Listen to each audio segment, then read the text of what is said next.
Dear participants, welcome to our today's webinar. My name is Diana Головань. I'm an ELT consultant in National Geographic Learning.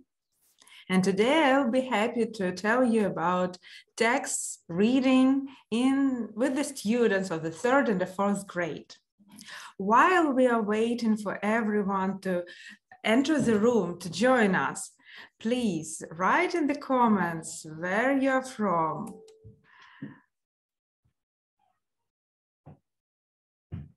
It's very interesting to know. I know that teachers from all over Ukraine are joining us, and also from the chat is disabled.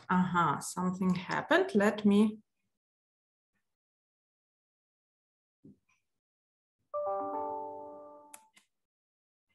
I think now you can try.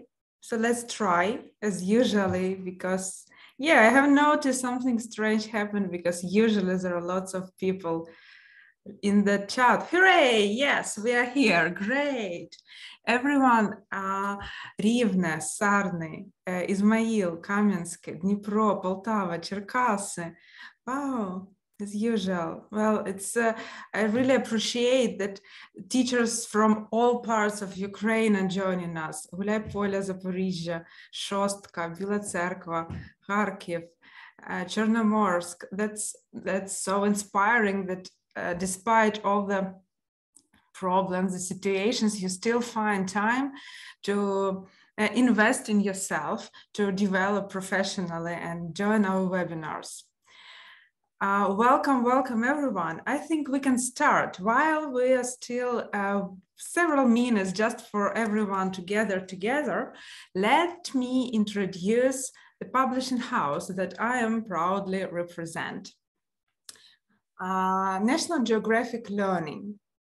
This publishing house is a part of a big Cengage group, which has more than 150 years of experience in the books.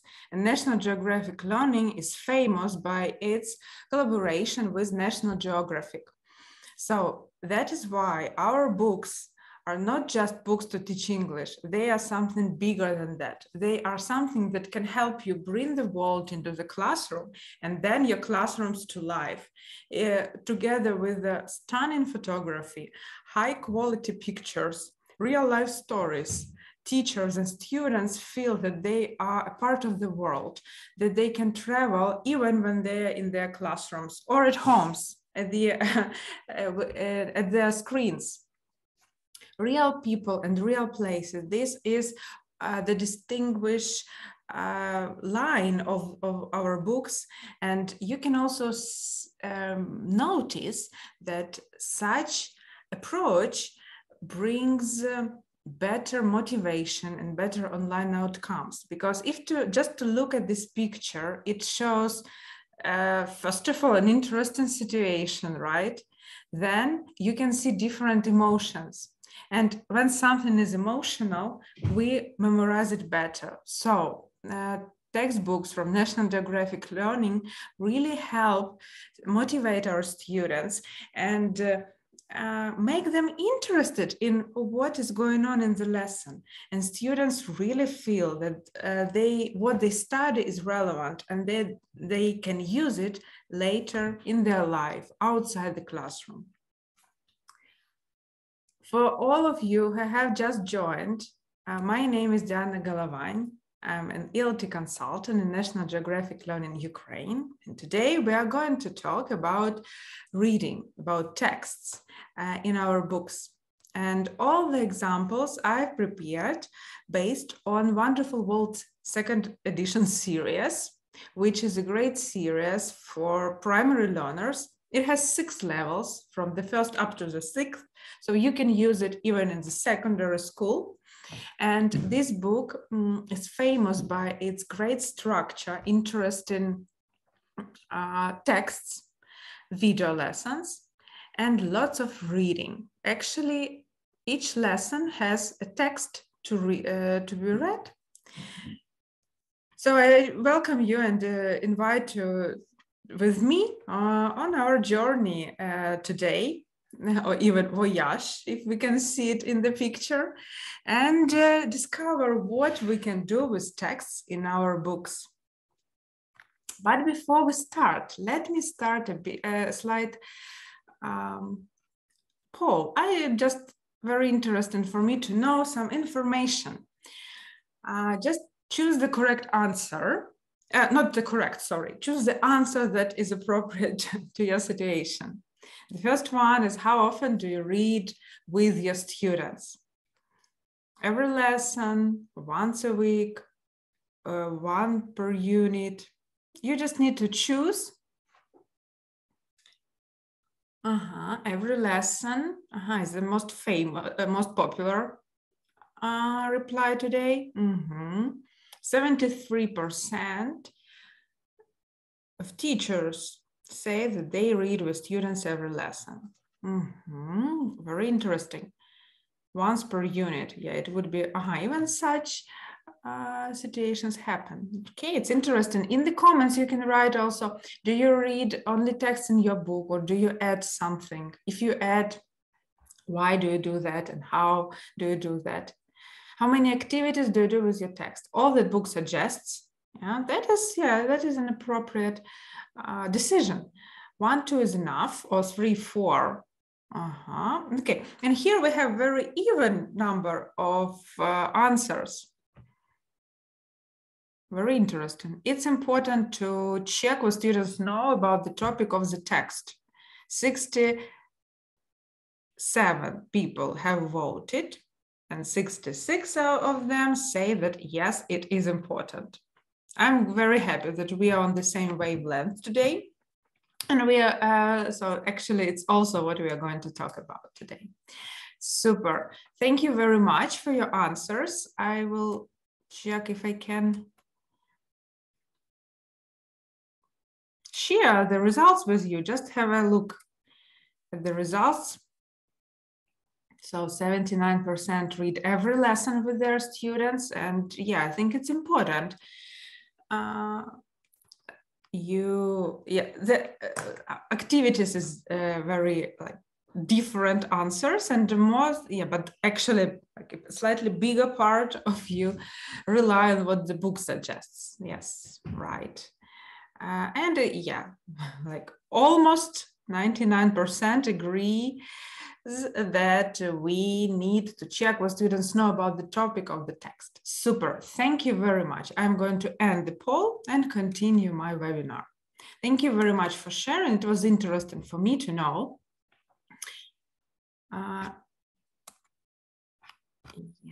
Share result, I can do it like this. Super, super, okay. So, dear teachers, I will just quickly look at the chat to find out if there are some every lesson, but not big text sentences. Anna, right. Anyway, reading is such an activity that accompanies almost everything that we do at school, right? To do the project, we need to read something. I don't know, to find out what is your next lesson, you need to read your diary. Okay, great. Yes, the certificate, Julia, the certificates are going to be sent in a day after the webinar finishes. So please be patient, wait, and in 24 hours, you are going to receive your certificate, and certificates are available to all teachers who are present at the webinar. So let me start with the reading process. And here are 2 arrows that represent 2 different models or modes of the reading process. Do you have any ideas what they are, how they are called?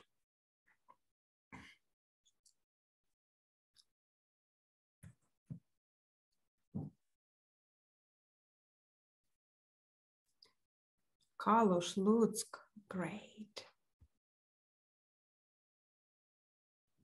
Yeah, so we can see 2 different arrows.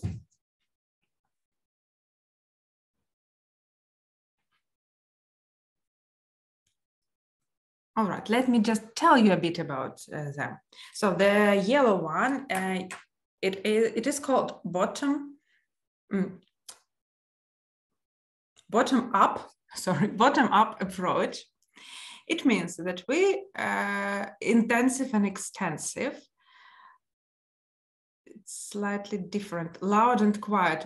Very interesting ideas you have, dear colleagues. It's very interesting to know, right? But we have like two different processes when we read. So the one is bottom up, and the second one is top down. Bottom up process means that we move from letters or from phonics to the text. So we, in order to read, we need to understand, to know how to read letters, to know how to combine them to make words. Then we need to know how to match words all together, how to make it like a sentence, and then how to understand sentences and then the text. So it goes from the slower, from the easier level to more complicated, like understanding the text. And top-down model is vice versa. Researchers assume that in order to understand the text, we don't need to decode each letter or each word. We need first rely on our background, rely on what we know, and be able to understand the main idea of the text. And after that, we dig deeper into the details, and in such a way we can understand the text. So if we are talking about the yellow arrow, it means that first we need to teach our students how to read letters, how to match them together, and so on and so forth. So step by step we move, and then our students are finally ready to read the text. Another one suggests that it's better to develop students' background knowledge, ask about their opinion, maybe, and it will help them understand the text. The whole world approach is also here, I would say, in the blue arrow, so it helps to understand. So we don't need to know every letter, but we can recognize the word, something like that. But of course, using only one model, can distract teacher from having better results, I would say. So usually in a typical classroom, and I think you will agree with me, we combine such things. On the one hand, we teach students how to read separate letters. On the other hand, we try to get them used to understand the whole text all together. And now, very quickly, let's try to look and decide if this is yellow, like bottom up, or blue, top down process. For example, decode unfamiliar vocabulary. You can just write me the color of the arrow, not to write too much. Decode unfamiliar vocabulary. Blue, blue, blue. Okay. Yeah. So actually, this is from this process. Yeah. So in order to understand the meaning of the text, we would like to focus on some unfamiliar vocabulary and try to decode it in some way. Understand the meaning, or translate it.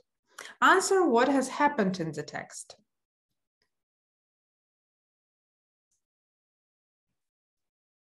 This one is definitely blue, right? So we dig into the meaning, it's like comprehension, right?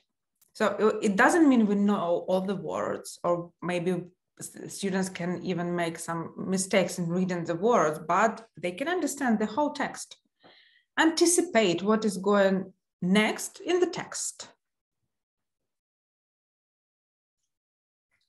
Blue, blue, blue. Right you are, dear colleagues. Thank you very much. Yes. Again, this is something that is that we can see maybe between lines, right? Draw on previous experience.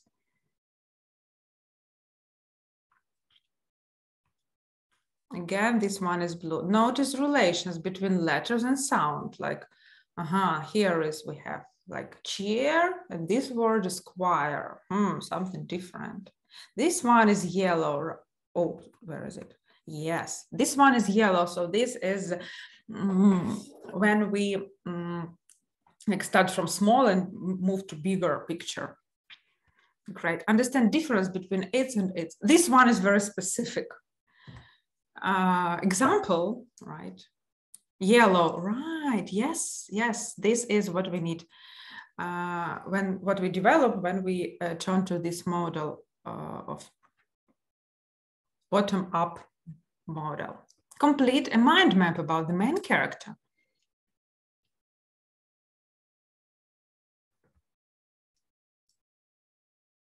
The blue one, right? Thank you. Great, wonderful, wonderful answers. Thank you very much. Right, so using mind maps really help to develop thinking skills. And if I am able to complete the mind map with relevant information, it means I can summarize the text, right?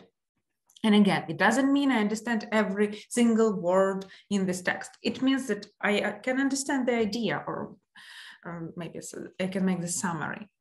So in order to combine two of these approaches, there is like 6 strategies. There is a set of 6 strategies which we can describe using this acronym ACTIVE.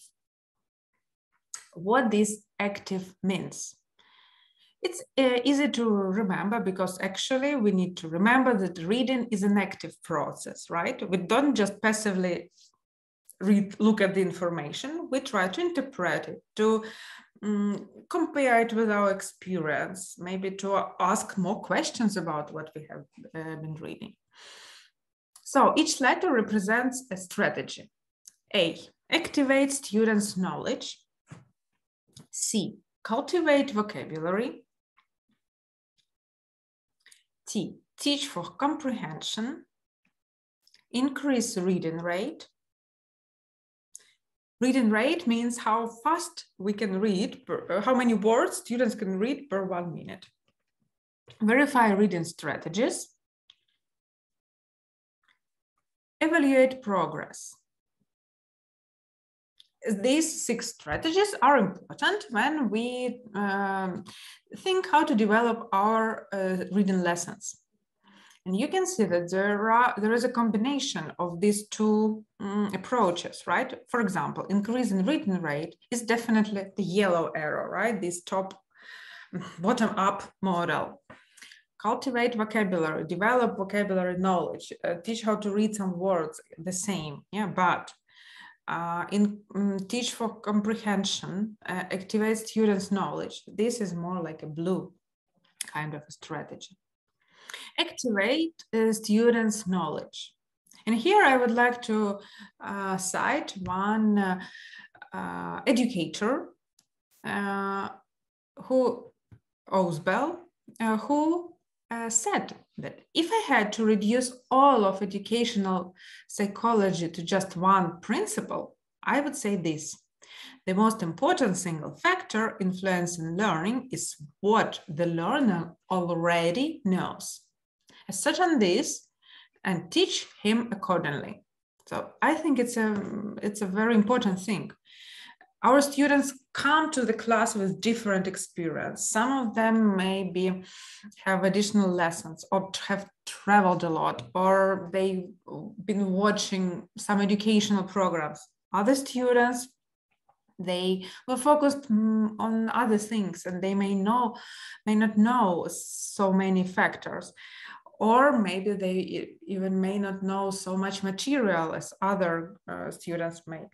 That is why it's always important before, in the beginning of the lesson, yeah, activate the schemata. So activate what students know. You can use it by different factors. And here is an example of the text. We have a text about Pablo, who lives in Argentina. And the main idea of the text is to tell about his school life. But what is strange is that his summer holidays are in January. Yeah, that is very strange, maybe, right? Of course, we know why it happens, but for students, it can be something astonishing. And before reading the text, we can ask students if they know about two hemispheres, if they know where the life is upside down and something like that. We can even show them the map, maybe. So we can do it in different things. But the first thing I would recommend doing is, instead of telling, asking students if they can explain this. So you can use just one sentence from this text, like in Argentina, January is a summer month. And like, ask students, what is strange about that? Why do you think it happens? Do you remember the summer month? What about Ukraine? And maybe some of them will tell others what happens. If no, then here we go with our stories. So in order to activate students' knowledge, first, we need to ask students about their experience. And second, we need to establish background. So actually, we can do it alternatively. Either ask students or establish background. It is also possible, but I would recommend definitely ask students if they know. Of course, it's better to use not direct questions like, why it is like that? Yeah, why is January summer month? But just ask, what is strange? Why do you think so? Asking question by question, we help students maybe to remember. Or like here in this text, this is a short descriptive text about pyramids, about Egypt, actually, pyramids and this the Great Sphinx statue. So it's more like an informative text. Now, nothing unexpected. Students will just know something about the history, ancient history. But in order to make this text more interesting for students, in order to help them remember more facts, and by doing this, we will increase their motivation in reading, we need to do some pre-work. First, we can ask if they have seen this. There can be students who have already traveled to Egypt, saw that, or maybe saw it in the picture. And then our task is to establish background. Here are some ideas of what you can do in order to do. First of all, we can begin by teaching words and categories. So here is a category is ancient history, Egypt. So we can present students with the words like pyramids, statue, sphinx, Egypt, builder, right? To help them get this vocabulary, of course, and maybe ask how these words are related to this picture, probably, or vice versa, which words you can think of looking at this picture. Use contrast and comparison. This is a very good approach when you don't know how to present the topic. So we can always compare something new with something the students have already known. Like, look at these buildings and look out of the window. What buildings do you see? What is the difference? Maybe. How do you think people built these pyramids, and how they do it right now? By doing so, students can give you much more ideas of what is happening now, and in the contrast, you can help them to understand what happened before. Use analogies. Here, I wouldn't say it's well, the statue. Here we have some information about the length, the sizes of these things. So we can find some analogy, like what is some famous things in our town which are as big as these ones, or bigger or smaller. Just again, for students to get the picture more clear, to understand. So for them, these numbers become not just something, but oh, it is even bigger than the biggest building in the city, for example. Encourage topic-focused wide reading. This is extra activity. Extensive reading, the one that you have said, like if you're interested, you can visit this site and read out more, or something like that. Or maybe you have a library that can give you where students can take some books to read at home. And embrace multimedia. It is always a good idea, if you have such an opportunity, to use some videos or maybe photos from the internet, real life. In the books, they are real life, but even when you show them maybe your own pictures of something similar, it will be very more memorable and more motivation in reading the text. Why do we need a background knowledge? If you have your idea, when you have your ideas, please write them in the comments. I would be happy to read them. But in my opinion, we need background knowledge just because it's how the reading in real life works. When I open my Telegram and I'm reading the news, I have the picture of what is happening now in the world, and now, or in Ukraine, definitely. And I would like to find out something more. So I know what I'm going to read about, some maybe success or failure, threats. So I can assume what to expect from reading. When I take a book, I read annotation. I can look at the picture and I can assume that, okay, it's going to be a detective. So definitely it will be this type of reading.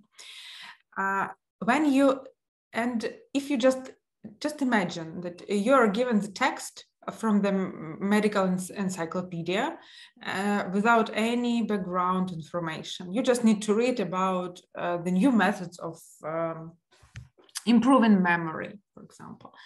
But you don't know even that you are going to read about it. So there would be difficult vocabulary, some words that you may not know, some figures that definitely you wouldn't understand because you don't have the context. The same happens with this easiest text with young children.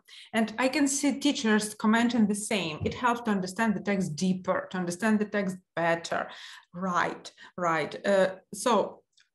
We just help students to focus, or maybe to take from their brain memory, something that they remember, and add information to this. That is why I would recommend you every time think of something, what background you can establish with your students. You can use one of this idea also. Cultivate vocabulary. In reading, it's for the second language reading, it's a normal situation when students don't know maybe 10% of the vocabulary. And, but of course, we as teachers would like to help students. We need to scan the text. I think we'll do this. We scan the text, we understand, knowing our students, which words can be new for them, and we will pre-teach them. But also, together with this, as a strategy, so this is our teacher strategy, pre-teaching vocabulary. But for students, this strategy means that it somehow needs to help them understand the text.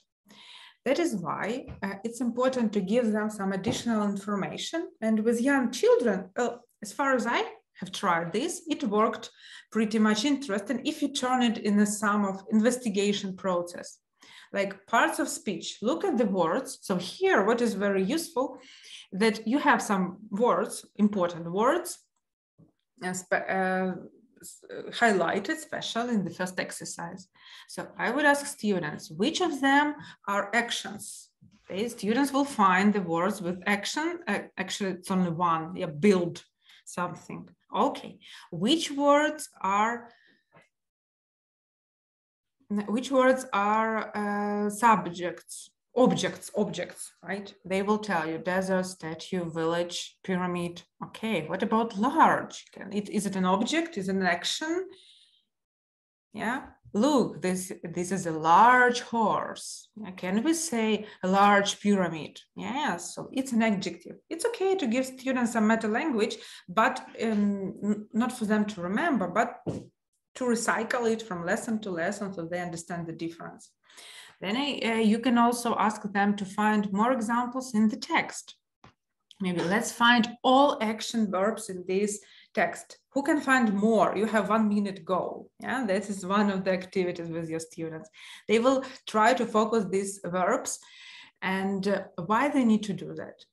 When you meet an unknown word, unconsciously, we understand what part of speech is it. But students, they don't have such an experience that they can't do that so well. As that is why, by doing such things, we help them to deal with unknown words. Yeah. Words in context. Again, if you, so we understand that these words are different parts of speech. Okay, words in context. In this text, we can find, we can say, let's find all sentences with these words. That works pretty well. We can ask students to make a sentence, maybe using this picture. It's a hot desert, yeah. The horse is really large. People build buildings every day. I would like to see the pyramid. This pyramid is very old, right? So we help them understand and remember words in the context. Or maybe they can guess in how these words are related to the text. You can cover the text and ask students, so let's understand. Desert, why desert? The pyramids are in deserts, right? Let's then check. Large, yeah, maybe this statue is really large, and so on and so forth. It's just for you to focus more on this text. Hunt for words. This one I took from Alex Warren's webinars that he delivered in spring about the different activities with the books. So hunt for words, and I tried it with my students. They were second graders, but anyway, I think all primary students will like that. So I asked students to look for a word, and they need to be quick in order to find them. For example, drawing. So let's find how many drawing word can you find. So we can play with different words like pyramids. You find they are repetitive, so they will find at least 3 pyramids in their text, or even 4. 5 I've already found. Statue, the same. Also, we can help them to focus more. They need to, for example, to find the word and the next one, like people. Yeah, people lived. What else we have here?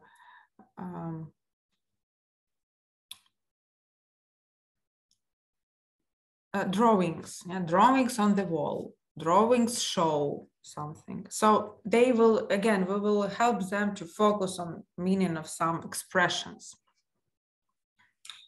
The next one is teaching for comprehension. What is interesting? Textbooks usually give us ideas how to test comprehension. Like here in activity 4, there is a simple activity like answer the questions about the text. This one is another one about treasure find activity, like an app. So we can test how well students understand the text, but actually maybe the books, they don't focus so much on learning students, how to do that in the best way, how to help them to find these answers to the questions. This one is one of the problems that I see students usually often face. They don't have such excellent reading skills, and they can read everything, but they definitely have problems with comprehension. They definitely can have some problems with answering the questions. The easiest strategy for them is just to find something like similar words that they have in the question. They can find them then in the text, and they read you the same sentence. But this is not what we want from them. We want them, firstly, to find the correct answers, and secondly, to give the answer in their own way, words, not just the sentences from the book. And we need to teach them. So what students can do, they can interpret what they have read. For example, you can write down some words that students have in the text, and students need to explain how these words are related to the text. For example, application. Yeah. This application is something that you use when you want to play treasure find, and something like that. Analyze and synthesize information. So we can help students to analyze what was read, and find out some details, like, okay, how to play this game, or maybe is this game interesting for a group of people, for a pair of people. How do you know that? Let's find it in the text. It just says it's a team of 3, 4, so it's better for group of people, not for a pair. Okay, why do you think so? They can make some predictions, their ideas. Then maybe synthesize information. So again, so we know that it will take so much time to play this game. You need to do this and those activities. So what do you think is the best day to play this game? Yeah, so they will use it. Make hypotheses and predict. This one is always a must. Yeah, what is going to happen? Look at the picture, look at the title. What can happen in the text? What is it going to be about? You can here you can see that we have listen and read. So there is a tape script. So students can listen to part of the text and follow maybe with their fingers. And you pause it maybe after. How does it work? And you pause. And now students need to give their ideas how it can work. But it will, this activity will be good if you have already discussed different types of games like this before, like if you give them that background. Ask questions. Questions about what have they just read. So, okay, so tell me, do you need, where can you play this game after maybe the second paragraph? Or why do you need, why people may be interested in this game after the first part? So we just try to focus students, come back and answer the questions. Use context to construct meaning. This is about unknown words, right? When they don't know, they don't need to go directly to vocabulary. They can try to understand it out of the sentence. So first we do it all together when we read it. So students must know that reading the text is not just reading the words. It means the teacher may ask some questions. You can ask students, like different groups can read different parts of the text and think of some questions that they may ask. For students of the 3rd, 4th grade, it can be the simplest questions, like where. You can even write the words like where, why, when, and they prepare the questions, then they exchange, and another group reads the text and answers the questions. So they check each other. So we get them used that reading is not just to say out words. Reading is for comprehension. Another activity, it's connected to this make hypothesis, I think, idea. You can create it by your own. Anticipate guide. It is easier with young learners when they have something in front of their eyes. Rather than just listen, it's okay for them to read and maybe to do something with their hands. So, for example, here you give students the text. They can read the task, the name of the text. They can look at the picture. Maybe you have some discussion before that. After, they need to anticipate what can happen. I agree, I don't agree. So students work on their own, or maybe in pairs. On their own is, I think, perfectly fine for this activity. And they put ticks if they agree or don't agree with the ideas. After that, students read the text and they compare their anticipation ideas with the reality in the text. We give students the meaning why they need to read. They can check their understanding. Then we can discuss, like, does the title help you? How does the picture help you? So we can help them sound out the way of the thinking. Or we can ask students, can you think of a better picture for this text? So it can give you the idea. Can you think of the better title of this text? Yeah, different things. Okay, let's move on. Detective game. Again, this one is also, it was very interesting with my students. So to teach them comprehension, students may find the answers in the text, but not 100% they will be sure that this type of an answer is correct. It's maybe a guess or finding the same word in the text. So they have their own compensation strategies. And here we can start detective game. Like, okay, look at this boy. He found an evidence. Let's find, now our job is to find evidence. Emma's family will into Stockholm, fly or ride a bike. Students can tell you, fly, fly. How do you know that? Find this in the text.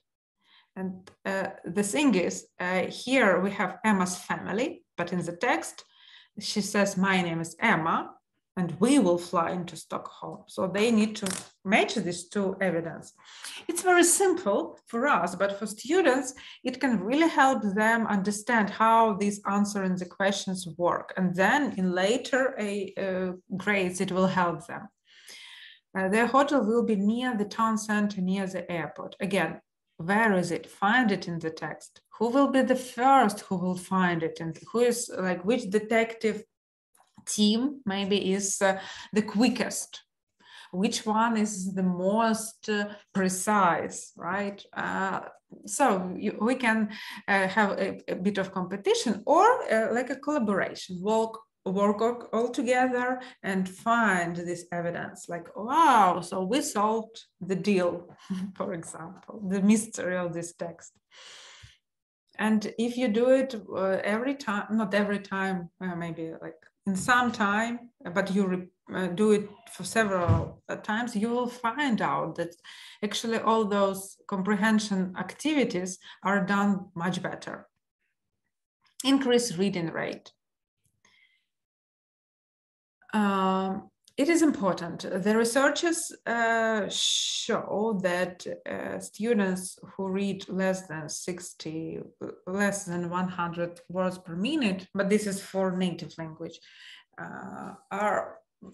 show more worse reading skills, other reading skills. That is why we also need to try and to focus on increasing reading rate. I recommend you the site that now you can see on the screen, readingrockets.org, where you can find lots of information about how to teach students to read. This is a site for teachers who teach English as the first language, but ideas are still very useful. Timothy Shanahan is one of the experts on this site, and actually he works with reading. This is his focus. He answers lots of questions. They will give you lots of strategies. Maybe not so many fun games, but lots of information that you can use in order to help your students become more fluent readers. If you want kids to read faster, try building up their decoding ability and vocabularies and teaching them comprehension strategies with sufficiently challenging texts. So everything like combination. About comprehension, we have already been discussing. About vocabularies also. Now building up their decoding ability. And here we can find lots of information. For example, before reading the text, we can find some words that students may have difficulties in reading. Or you just, actually this activity can be done with any set of words, definitely, but we can relate it to the text. Why not? Why not to make our lesson like very smooth and to transfer? So, for example, here we have the word meal. And our students need to find and circle all the words meal that they can find within maybe 10 seconds. So I take my timer and I say, so you have 10 seconds, find as much as you can. Then we check. After that, okay, 10 more seconds. Can you find more words like that? So you can see that the words are similar. They have, firstly, they almost all start with M. It's just explanations if you are going to create such an activity on your own. And they should have kind of a similar form because, you know, this like form of the word, like all small letters and tall L, yeah, makes it like this. So it can also be a problem that they want to focus on separate letters like meal, meat. Yeah, maybe they in the hurry they want to do that. And you can do it with different words that are in the text, or maybe the ones that they can find difficult. If you work with younger students, you can do the same with word letter combinations or with even letters. But it's important to use the timer. So students know that they have the time limit, so we push them to read faster. When they are ready with this activity, we can start move to the phrases, like for a week. Let's find more for a week within these lines. You can make even more lines. But for a week shouldn't be very often, 2-3 times, no more. That is the thing about that. It's better, of course, to show students the procedure that we need to read, like read the text, like with our fingers. Yeah? When you will be the first who present how it should be done, then most students will repeat after you. If you just give them, they can just like look chaotically, and it won't help us to, it will help us, but in a different way, a bit different way. The same activities, but with the text, like circle, go, like, okay, you have 30 seconds, look through the text, like remember how we look through the text, and circle all the words go that we have. They do that. Now circle phrases with go, or maybe underline phrases with go. How many did you find? And actually here is like, it's like there will be a lot of phrases. So go swimming, go to the sports center, go bowling.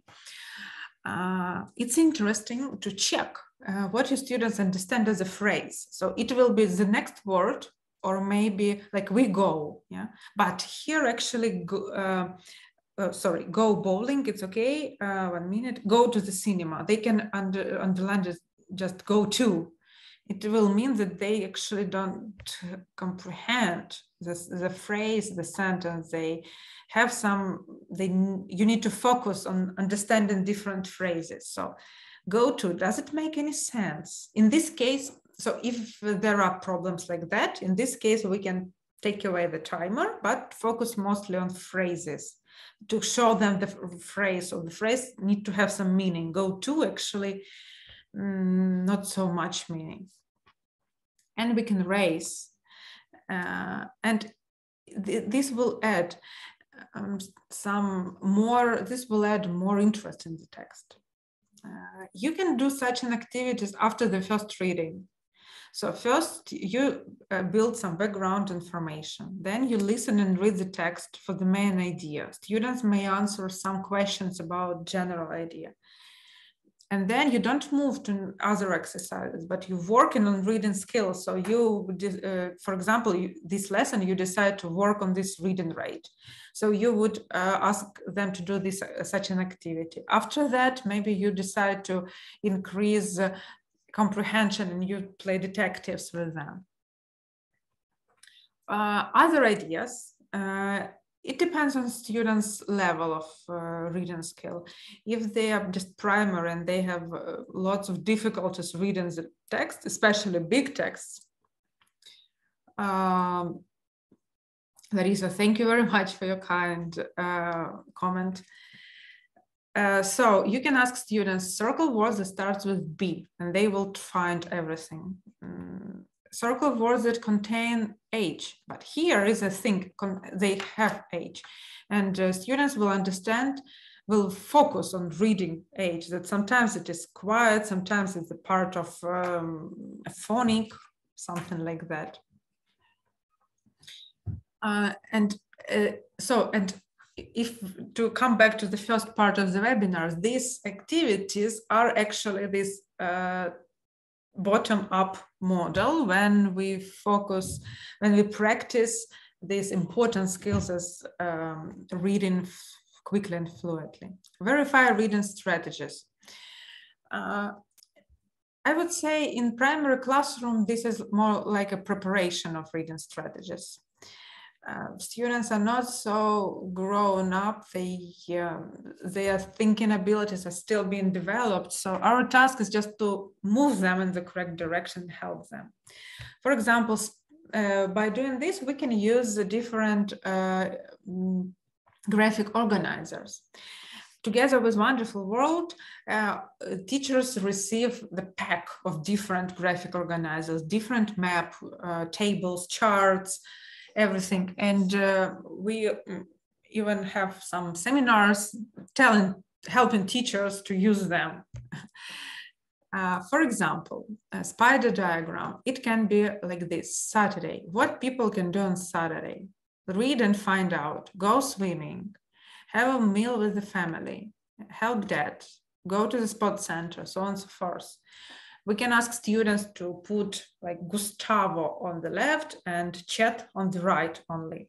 So their task will be to read and to use this information. Then they can compare maybe these activities with their own life.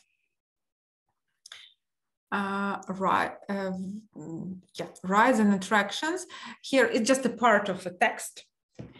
And the picture reminds me of another activity. This is a strategy for compensation. When students don't understand the full text, they may use different things. And one of that is using different gestures to help students remember what they have read. So they can, for example, decide on gestures about each ride, and then, for example, one student shows the mouse roller coaster, another student shows merry-go-round, and others, not those who are showing, they just need to remember. Okay, wild mouse roller coaster. It's very scary. Yeah, so like we help them to remember the text and to work out what is going on here. Dealing with unknown words is another strategy. For example, here we have words like tourist, entrance, huge, that can be difficult. We ask students, it's better to focus their attention on this. So look, there are some words that you don't know. So students understand that it's okay if we don't know the words. Some students will just skip them. Some students will use Google Translator, especially those who have older brothers and sisters. But our task is to show students that actually there are lots of different ways to deal with unknown words. Let's think, can the text help you to understand this word, like entrance? Look at this picture. What can you see? Yeah. Let's read the sentence. At the entrance, there is a huge smiling face. Okay, what words you know here? Smiling face. Can you see the smiling face? I would doubt if it is smiling, but okay. I can see the face. Where is it? What is it? How do you call this? People go here and go out. Can you see this? So it's an entrance, you see? So can the picture help you? Yes, it can. No, it can't. Yeah, and so on and so forth. The same as with huge, a huge smiling face. Okay, is it an action? Not really. The face, it is so little that only a little dog can go through it, right? No. Okay, how many people can go through it? Like tens of people. So it's a huge smiling face. Okay, does this picture help you understand this? Yes, no. So the same is with the text. So we refer to some words. So we show students that it is possible. It's okay. Don't know the word, and it's a great idea if you can guess about the meaning of the word. And you can always check with your students. Read the whole text. What is it about? Read again, find a new word. It's like a strategy. Read a sentence before and after. What part of speech is it? Look at the picture. Can it help you? So these are the basic questions that we can ask our students. And the more we focus their attention on it, the more they are getting used to it. And we also can explain them that, look, you can do it. So the same you can do at home. Right. And evaluating progress. This is good if we actually know what we work with. So as for teachers, we can create some tables where we will mark. I would say these things are important, just like some markers that will help us if we are moving to the same direction or no. Read and rate. How fast can students read? You can check it once in every 2 or 3 months. With younger children, yeah, I think it's enough. Comprehension. So once in a while, maybe once again in 2 months, you choose the text and you check how many correct answers students give. You write down the numbers. Dealing with unknown words. So if they deal or they still don't deal, and we need to work more in this direction. So it's important, and you can show this progress to the students. You can discuss it with them. It can be like the whole class rate, like, look, our class now reading like these times of seconds, not the individual students, but all together, just to build this sense of team. So let me finish here. I took a bit longer, so just 5 more minutes, and we are going to finish here today. So today we were talking about 6 important strategies that we can use in the word active. Activate background, cultivate vocabulary, teaching for comprehension, increase reading rate, verify reading strategies so students know more strategies, and evaluate progress. These different types of activities can help you not just read the text and move on, but stay and take the most out of this text. All the examples were taken from Wonderful World series. The one that, except for those interest in text about everything in the world, they also give a good extensive grammar syllabus. So your students will be prepared in the secondary school, and they will get these basics of English grammar. And the good thing is that all topics are repeated level by level by level. So you will come back and repeat and build on it again and again. And the book also has some video lessons to have some fun, to discuss, to enrich your vocabulary. Also the book has another component, grammar book. And it is great even if you don't use Wonderful World, but some other books with primary students. You can choose the right level, and you will get lots of activities, written and oral, what is important also, that can help you to teach students and to make them practice more grammar. You don't need to look for activities somewhere in the internet. You will have them all in the one book, perfectly done, and together with great methodologist of National Geographic Learning. And I would like now to take a minute, just a minute, to present, to share some news with you. Starting from September, National Geographic Learning in Ukraine is going to be presented by Irina Malerova. She's going to be an NLT consultant instead of me. I'm still staying at Linguist Company, but on a different position. I think you will hear of me a bit later. And now for National Geographic Learning, the webinars, all the consultations starting from September will be held by Irina. Irina is a teacher also. She has been a teacher for 10 years. She works in the private language schools with different level of students. So she has lots of experience and ideas how to work with, how to teach English as a second language. And I think, Irina, can you tell us something? It would be nice if all teachers can see you. Hello, hello, glad to see you. I'm Irina Malerova. As Diana already told you, I'm a LT consultant from Zaporizhia. So it's a pleasure to meet you all. I hope you will contact me and don't hesitate to build a fruitful communication with me. I hope to see you at future National Geographic events, and they will be as funny as and so wonderful as Diana has done it right now, I hope. So I will be in your care, and I hope you will be in my care too.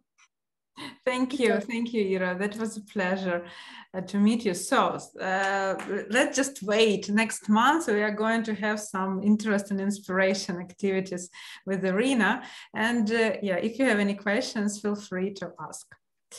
As for the certificates, we are going to send the certificates within 24 hours after the webinar. So tomorrow by the evening, you are going to receive email, a thank you email with the link to certificate, some useful articles, and contact details, so you can ask us any questions about the books. If you have more questions, I will be happy to answer them now. And thank you very much for your attention, for your participation, for your ideas, for your insights. That was all, as usual, very useful and inspiring for me to know that teachers are using the informations and they find it interesting. If you have any questions, there are some contact details in the emails that you have. You can also find them on the site. Thank you, Natalia, very much. And I think I will meet you all in a new role, but a bit later. So have a nice evening, stay safe, and I wish you all also great school year.